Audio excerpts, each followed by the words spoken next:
Buenas noches, bienvenidos al debate sobre la evolución del derecho en Ecuador basado en la obra que hemos analizado. Hoy abordaremos tres momentos clave: la época de independencia y Gran Colombia, el periodo republicano, según el autor, y la evolución posterior del derecho ecuatoriano. Cada participante pondrá su análisis sin lectura, con claridad y profundidad. Comencemos. Primer ponente. Lucía Carvajal. Segundo ponente, Santiago Tandaya. Tercer ponente, Kevin Delgado. Antes de comenzar, cabe recordarles a los ponentes que deben manejar un lenguaje claro y respetuoso ante las ideologías de los demás ponentes. Una vez dicho esto, comencemos con la primera pregunta.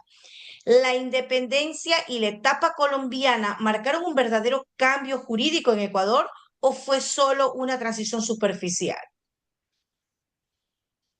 Señala Ayala Mora, la independencia en realidad fue una revolución inconclusa. Es cierto que los criollos asumieron el poder político, pero no transformaron las estructuras coloniales de fondo. El derecho que se aplicaba seguía siendo excluyente, estilista y alejado de las verdaderas necesidades del pueblo. Además, durante la etapa de la Gran Colombia, se impuso un modelo centralista que limitó seriamente cualquier posibilidad de autonomía jurídica para los territorios que buscaban una organización más acorde a sus realidades locales. No podemos negar que hubo continuidad, pero también hubo ruptura. La revolución de Quito y la campaña de 1820 y 1822 abrieron camino hacia un nuevo orden republicano. La Constitución de Cúcuta introdujo principios como la soberanía popular y la división de poderes. Eso sí es evolución jurídica. Yo creo que la independencia fue más un cambio político que un cambio legal. Cabe recalcar que sí se acabó con el poder español, pero muchas cosas del sistema colonial seguían igual. Esto sí se empezó a tener una idea del cambio de leyes, de tener un país con soberanía, lo cual fue muy importante. El problema es que todo esto se dio en un sistema que seguía dejando fuera a la población. Hubo un cambio, pero no fue para todos. Muchísimas gracias. Como segunda pregunta tenemos, ¿el periodo republicano consolidó un sistema jurídico justo o perpetuó la exclusión? ¿Qué dice realmente Ayala Mora?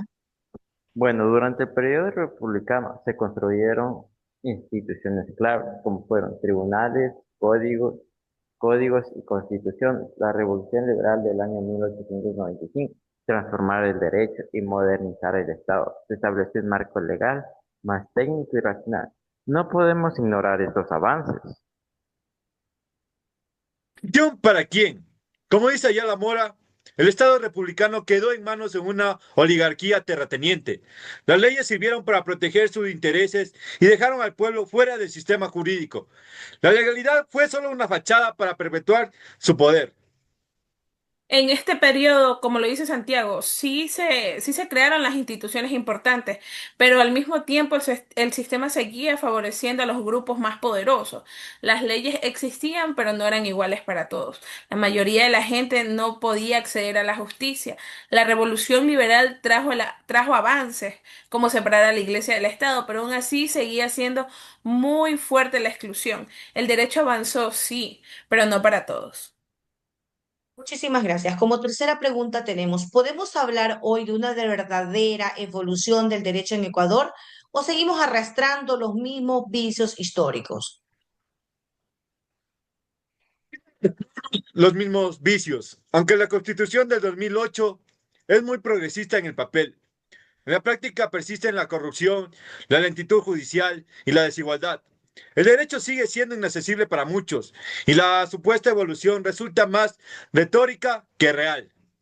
Bueno, no podemos negar los problemas, que sí, pero sí ha habido avances. Hoy se reconocen los derechos colectivos, ambientales y de género. El sistema jurídico es más garantista que nunca. La evolución es evidente, aunque imperfecta. Claro, los derechos colectivos y ambientales son la muestra de que hemos evolucionado, pero también siguen los problemas, la corrupción, la lentitud de la justicia, la falta de acceso y mucha gente que sigue sin entender y sin confiar en nuestro sistema legal. Esto ha sido, esto ha sido la evolución, la muestra de la evolución, pero también nos damos cuenta que es muy frágil, queda mucho por mejorar para que el derecho funcione bien para todos. Muchísimas gracias. Como última pregunta tenemos, ¿qué conclusiones podemos extraer como estudiantes sobre la evolución del derecho en Ecuador a partir de esta obra? Una de las cosas que deja clara esta obra es que el derecho en el Ecuador ha sido el resultado de luchas, de cambios sociales y de intentos por modernizar el país. Y también nos deja claro que el derecho no es solo las leyes, sino el reflejo de todo lo que pasa en nuestra sociedad. Y nosotros, como futuros profesionales, tenemos el reto de pensar críticamente en el sistema legal para trabajar en él y que sea más justo e inclusivo. Aprendimos que la evolución jurídica exige no solo reformas legales, sino también una transformación cultural. La Constitución del 2008, por ejemplo, incorpora derechos colectivos y ambientales, lo que evidencia una apertura hacia nuevas formas de entender la justicia. Y sobre todo, comprendemos que estudiar derecho desde su historia nos permite identificar sus fortalezas y debilidades. No solo así podemos contribuir a mejorar desde la perspectiva crítica y comprendida. Bueno, como acotación sería, la evolución del derecho en Ecuador refleja una lucha constante por la justicia y la autonomía y la inclusión.